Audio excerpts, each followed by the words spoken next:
To Kill a Man by Jack London.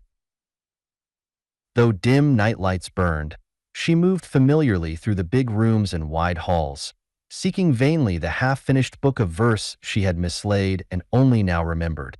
When she turned on the lights in the drawing room, she disclosed herself clad in a sweeping negligee gown of soft rose-colored stuff, throat and shoulders smothered in lace.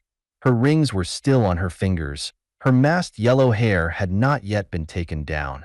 She was delicately, gracefully beautiful, with slender, oval face, red lips, a faint color in the cheeks, and blue eyes of the chameleon sort that it will stare wide with the innocence of childhood, go hard and gray and brilliantly cold, or flame up in hot willfulness and mastery. She turned the lights off and passed out and down the hall toward the morning room. At the entrance she paused and listened. From farther on had come, not a noise, but an impression of movement. She could have sworn she had not heard anything, yet something had been different. The atmosphere of night quietude had been disturbed. She wondered what servant could be prowling about. Not the butler, who was no scion, notorious for retiring early save on special occasion. Nor could it be her maid, whom she had permitted to go that evening. Passing on to the dining room, she found the door closed. Why she opened it and went on in, she did not know, except for the feeling that the disturbing factor, whatever it might be, was there. The room was in darkness, and she felt her way to the button and pressed. As the blaze of light flashed on, she stepped back and cried out. It was a mere "oh," and it was not loud. Facing her, alongside the button, flat against the wall, was a man. In his hand, pointed toward her, was a revolver. She noticed, even in the shock of seeing him, that the weapon was black and exceedingly long-barreled. She knew black and exceedingly long it for what it was, a Colt's. He was a medium-sized man, roughly clad, brown-eyed, and swarthy with sunburn. He seemed very cool. There was no wobble to the revolver, and it was directed toward her stomach, not from an outstretched arm, but from the hip against which the forearm rested. "Oh," she said, "I beg your pardon. You startled me. What do you want?" "I reckon I want to get out," he answered, with a humorous twitch to the lips. "I've kind of lost my way in this here shebang, and if you'll kindly show me the door, I'll cause no trouble and sure vamoose." "But what are you doing here?" she demanded, her voice touched with the sharpness of one used to authority. "Plain robbing, miss, that's all. I came snooping around to see what I could gather up. I thought you want a home, seein' as I saw you pull out with your old man in an auto. I reckon that must have been your pa, and you're Miss Setliff." Mrs. Setliff saw his mistake, appreciated the naive compliment, and decided not to undeceive him. "How do you know I am Miss Setliff?" she asked. "This is old Setliff's house, ain't it?" She nodded. "I didn't know he had a daughter, but I reckon you must be her. And now, if it ain't botherin' you too much, I'd sure be obliged if you'd show me the way out." "But why should I? You are a robber, a burglar." "If I want an ornery shorthorn at the business, I'd be accumulatin' them rings on your fingers instead of being polite," he retorted. "I come to make a raise out o' old Setliff, and not to be robbing women folks. If you get out of the way, I reckon I can find my own way out." Mrs. Setliff was a keen woman, and she felt that from such a man there was little to fear. That he was not a typical criminal, she was certain. From his speech she knew he was not of the cities, and she seemed to sense the wider, homelier air of large spaces. "Suppose I screamed?" she queried curiously. "Suppose I made an outcry for help? You couldn't shoot me? A woman?" She noted the fleeting bafflement in his brown eyes. He answered slowly and thoughtfully, as if working out a difficult problem. "I reckon, then, I'd have to choke you and maul you some bad." "A woman?" "I'd sure have to," he answered, and she saw his mouth set grimly. "You're only a soft woman, but you see, miss, I can't afford to go to jail. No, miss, I sure can't. There's a friend of mine waitin' for me out west. He's in a hole, and I've got to help him out." The mouth shaped even more grimly. I guess I could choke you without hurting you much to speak of. Her eyes took on a baby stare of innocent incredulity as she watched him. I never met a burglar before, she assured him, and I can't begin to tell you how interested I am. I'm not a burglar, Mississippi. Not a real one, he hastened to add as she looked her amused unbelief. It looks like it, me being here in your house. But it's the first time I ever tackled such a job. I needed the money bad. Besides, I kind of look on it like collecting what's coming to me. I don't understand, she smiled encouragingly. You came here to rob, and to rob is to take what is not yours. Yes and no, in this here particular case. But I reckon I'd better be going now. He started for the door of the dining room, but she interposed, and a very beautiful obstacle she made of herself. His left hand went out as if to grip her, then hesitated. He was patently awed by her soft womanhood. There, she cried triumphantly. I knew you wouldn't. The man was embarrassed. I ain't never manhandled a woman yet, he explained, and it don't come easy, but I sure will, if you set to screaming. Won't you stay a few minutes and talk? She urged. I'm so interested. I should like to hear you explain how burglary is collecting what is coming to you. He looked at her admiringly. I always thought women folks were scared of robbers, he confessed, but you don't seem none. She laughed gaily. There are robbers and robbers, you know. I am not afraid of you, because I am confident you are not the sort of creature that would harm a woman. Come, talk with me a while. Nobody will disturb us. I am all alone. My father caught the night train to New York. The servants are all asleep. I should like to give you something to eat. Women always prepare midnight suppers for the burglars they catch. At least they do in the magazine stories. But I don't know where to find the food. Perhaps you will have something to drink? He hesitated and did not reply, but she could see the admiration for her growing in his eyes. You're not afraid, she queried. I won't poison you, I promise. I'll drink with you to show you it is all right. You sure are a surprise package of all right, he declared, for the first time lowering the weapon and letting it hang at his side. No one don't need to tell me ever again that women folks in cities is afraid. You ain't much, just a little soft pretty thing. But you've sure got the spunk, and you're trustful on top of it. There ain't many women, or men either, who'd treat a man with a gun the way you're treating me. She smiled her pleasure in the compliment, and her face was very earnest as she said, That is because I like your appearance. You are too decent-looking a man to be a robber. You oughtn't to do such things. If you are in bad luck, you should go to work. Come, put away that nasty revolver and let us talk it over. The thing for you to do is to work. Not in this burg, he commented bitterly. I've walked 2 inches off the bottom of my legs trying to find a job. Honest, I was a fine large man once. Before I started looking for a job. The merry laughter with which she greeted his sally obviously pleased him, and she was quick to note and take advantage of it. She moved directly away from the door and toward the sideboard.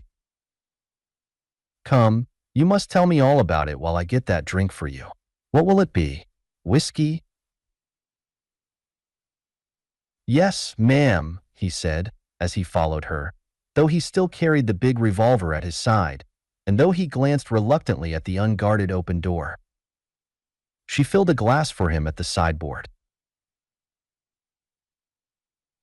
I promised to drink with you, she said hesitatingly, but I don't like whiskey. I prefer sherry. She lifted the sherry bottle tentatively for his consent. Sure, he answered, with a nod. Whiskey's a man's drink. I never like to see women at it. Wine's more their stuff. She raised her glass to his, her eyes meltingly sympathetic.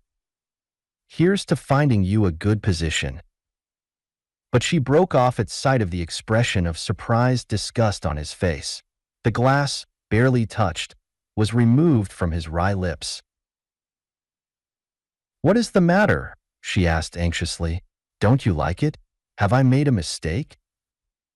It's sure funny whiskey. Tastes like it got burned and smoked in the making. Oh, how silly of me. I gave you scotch. Of course you were accustomed to rye. Let me change it. She was almost solicitously maternal as she replaced the glass with another and sought and found the proper bottle. Better? She asked. Yes, ma'am. No smoke in it. It's sure the real good stuff. I ain't had a drink in a week. Kind of slick. That oily, you know. Not made in a chemical factory. You are a drinking man? It was half a question, half a challenge. No, ma'am.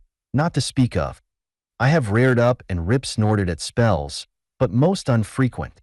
But there is times when a good stiff jolt lands on the right spot, Kerchunk, and this is sure one of them. And now, thanking you for your kindness, ma'am, I'll just be a-pulling along. But Mrs. Setliff did not want to lose her burglar. She was too poised a woman to possess much romance, but there was a thrill about the present situation that delighted her. Besides, she knew there was no danger. The man, despite his jaw and the steady brown eyes, was eminently tractable. Also, farther back in her consciousness glimmered the thought of an audience of admiring friends. It was too bad not to have that audience. You haven't explained how burglary, in your case, is merely collecting what is your own, she said. Come, sit down, and tell me about it here at the table. She maneuvered for her own seat and placed him across the corner from her. His alertness had not deserted him, as she noted, and his eyes roved sharply about, returning always with smoldering admiration to hers, but never resting long. And she noted likewise that while she spoke, he was intent on listening for other sounds than those of her voice. Nor had he relinquished the revolver, which lay at the corner of the table between them, the butt close to his right hand. But he was in a new habitat which he did not know. This man from the West, cunning in woodcraft and plainscraft, with eyes and ears open, tense and suspicious, did not know that under the table, close to her foot, was the push button of an electric bell. He had never heard of such a contrivance, and his keenness and wariness went for naught. It's like this, miss, he began, in response to her urging. Old Setliff done me up in a little deal once. It was raw, but it worked. Anything will work full and legal when it's got few $100 million behind it. I'm not squealing, and I ain't taking a slam at your pa. He don't know me from Adam, and I reckon he don't know he done me out of anything. He's too big, thinking and dealing in millions, to ever hear of a small potato like me. He's an operator. He's got all kinds of experts thinking and planning and working for him, some of them, I hear, getting more cash salary than the President of the United States. I'm only one of thousands that have been done up by your pa, that's all. You see, ma'am, I had a little hole in the ground, a dinky, hydraulic, one-horse outfit of a mine, and when the Setliff crowd shook down Idaho and reorganized the smelter trust and roped in the rest of the landscape and put through the big hydraulic scheme at Twin Pines, why I sure got squeezed.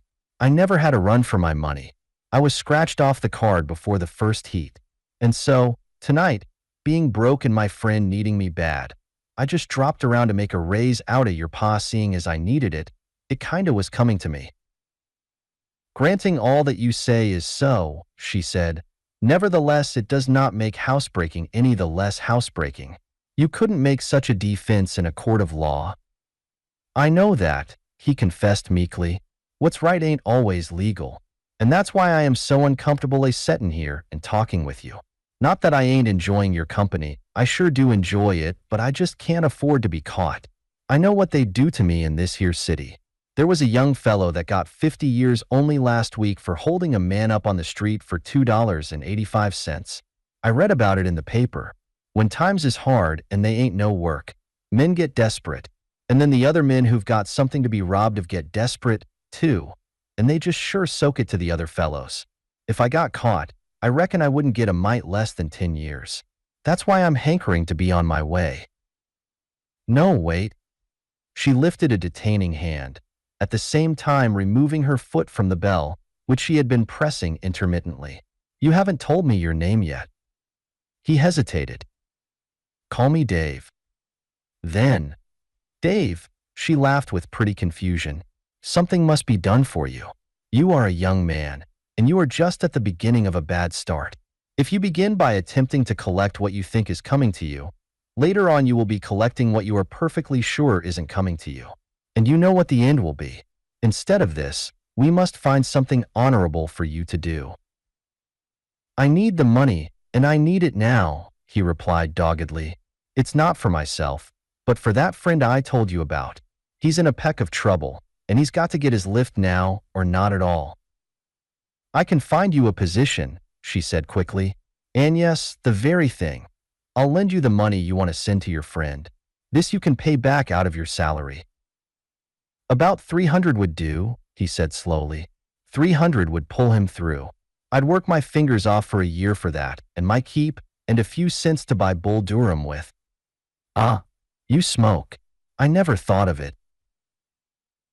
Her hand went out over the revolver toward his hand, as she pointed to the telltale yellow stain on his fingers. At the same time her eyes measured the nearness of her own hand and of his to the weapon. She ached to grip it in one swift movement.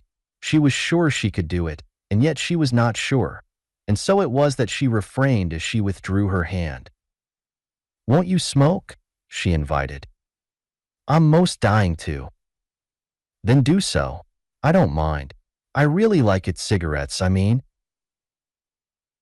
With his left hand he dipped into his side pocket, brought out a loose wheat straw paper, and shifted it to his right hand close by the revolver.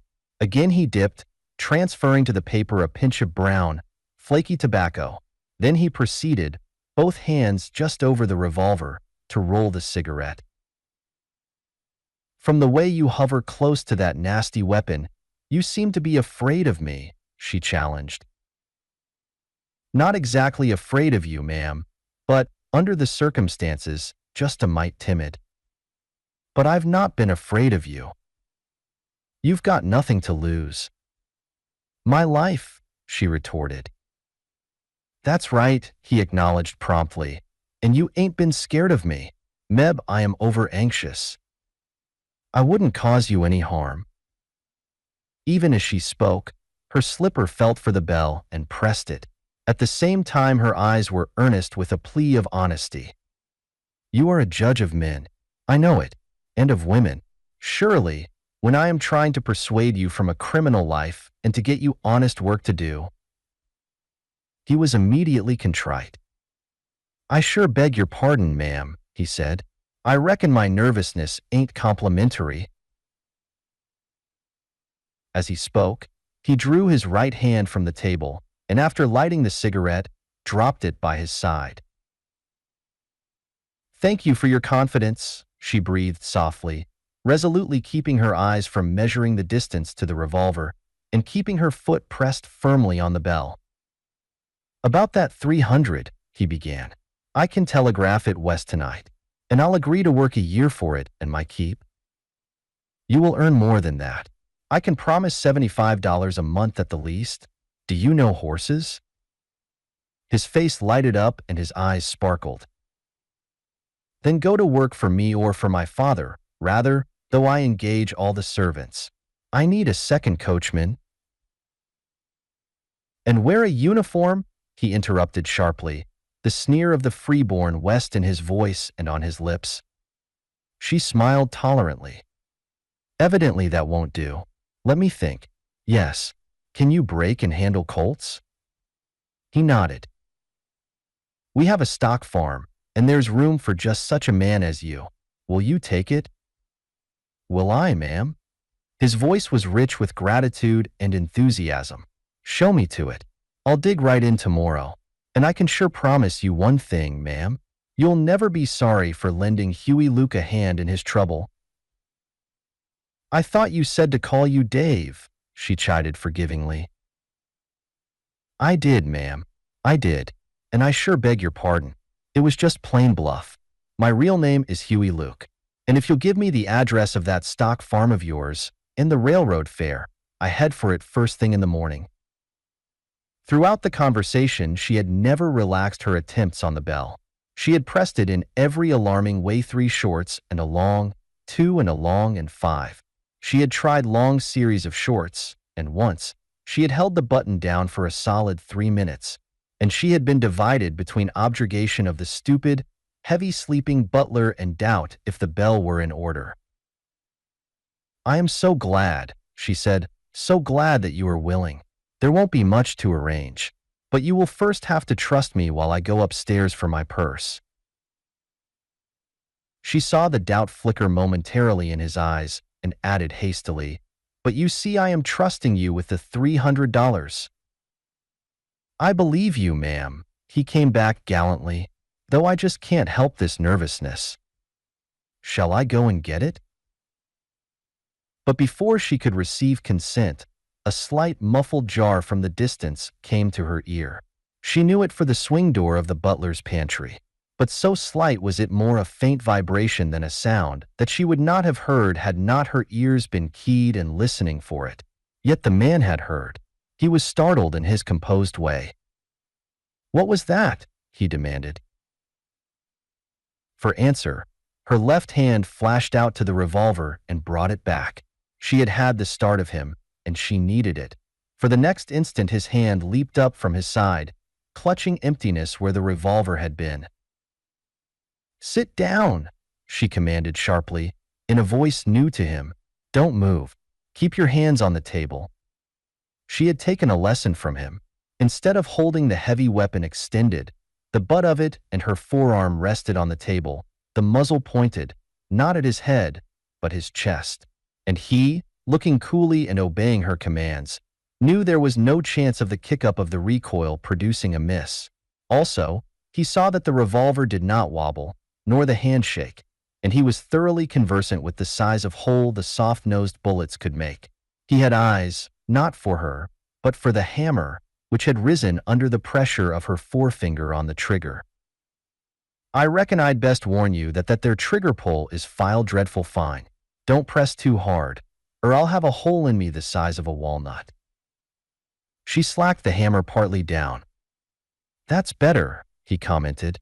"You'd best put it down all the way. You see how easy it works. If you want to, a quick light pull will jiffy her up and back and make a pretty mess all over your nice floor." A door opened behind him, and he heard somebody enter the room. But he did not turn his bead. He was looking at her, and he found it the face of another woman, hard, cold, pitiless yet brilliant in its beauty. The eyes, too, were hard, though blazing with a cold light. "Thomas," she commanded, "go to the telephone and call the police. Why were you so long in answering?" "I came as soon as I heard the bell, madam," was the answer. The robber never took his eyes from hers, nor did she from his, but at mention of the bell she noticed that his eyes were puzzled for the moment. "Beg your pardon," said the butler from behind, "but wouldn't it be better for me to get a weapon and arouse the servants?" "No, ring for the police. I can hold this man. Go and do it quickly." The butler slippered out of the room, and the man and the woman sat on, gazing into each other's eyes.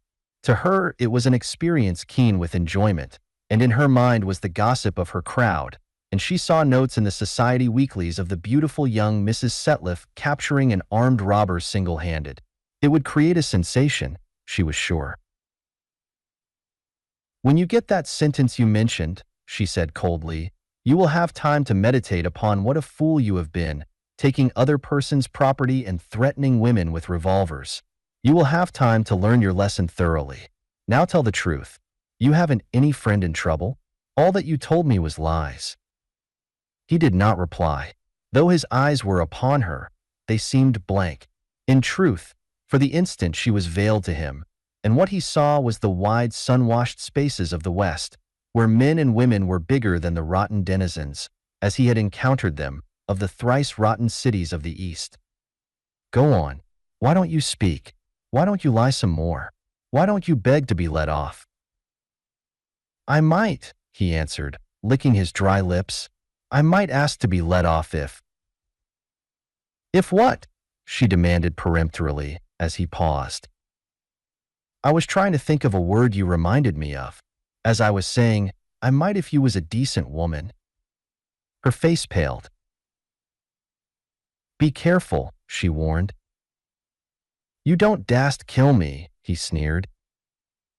The world's a pretty low-down place to have a thing like you prowling around in it, but it ain't so plumb low down, I reckon, as to let you put a hole in me. You're sure bad, but the trouble with you is that you're weak in your badness. It ain't much to kill a man, but you ain't got it in you. There's where you lose out. Be careful of what you say, she repeated, or else, I warn you, it will go hard with you.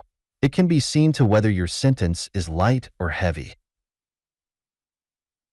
Something's the matter with God, he remarked irrelevantly, to be letting you around loose. It's clean beyond me what he's up to, playing such like tricks on poor humanity. Now, if I was God. His further opinion was interrupted by the entrance of the butler. Something is wrong with the telephone, madam, he announced. The wires are crossed or something, because I can't get central. Go and call one of the servants, she ordered. Send him out for an officer, and then return here. Again the pair was left alone. Will you kindly answer one question, ma'am? The man said. That servant fellow said something about a bell. I watched you like a cat, and you sure rung no bell. It was under the table, you poor fool. I pressed it with my foot. Thank you, ma'am. I reckon I'd seen your kind before, and now I sure know I have. I spoke to you true and trusting, and all the time you was lying like hell to me. She laughed mockingly. Go on, say what you wish. It is very interesting. You made eyes at me, looking soft and kind, playing up all the time the fact that you wore skirts instead of pants, and all the time with your foot on the bell under the table. Well, there's some consolation. I'd sooner be poor Huey Luke, doing his 10 years, than be in your skin. Ma'am, hell is full of women like you. There was silence for a space, in which the man, never taking his eyes from her, studying her, was making up his mind. Go on, she urged. Say something. Yes, ma'am, I'll say something. I'll sure say something. Do you know what I'm going to do? I'm going to get right up from this chair and walk out that door. I'd take the gun from you. Only you might turn foolish and let it go off. You can have the gun. It's a good one. As I was saying, I'm going right out that door. And you ain't going to pull that gun off either. It takes guts to shoot a man, and you sure ain't got them. Now get ready and see if you can pull that trigger. I ain't going to harm you. I'm going out that door, and I'm starting. Keeping his eyes fixed on her, he pushed back the chair and slowly stood erect. The hammer rose halfway. She watched it. So did he. Pull harder, he advised. It ain't half up yet. Go on and pull it and kill a man. That's what I said, kill a man. Spatter his brains out on the floor, or slap a hole into him the size of your fist. That's what killing a man means. The hammer lowered jerkily but gently. The man turned his back and walked slowly to the door. She swung the revolver around so that it bore on his back. Twice again the hammer came up halfway and was reluctantly eased down. At the door the man turned for a moment before passing on. A sneer was on his lips. He spoke to her in a low voice, almost drawling, but in it was the quintessence of all loathing, as he called her a name unspeakable and vile.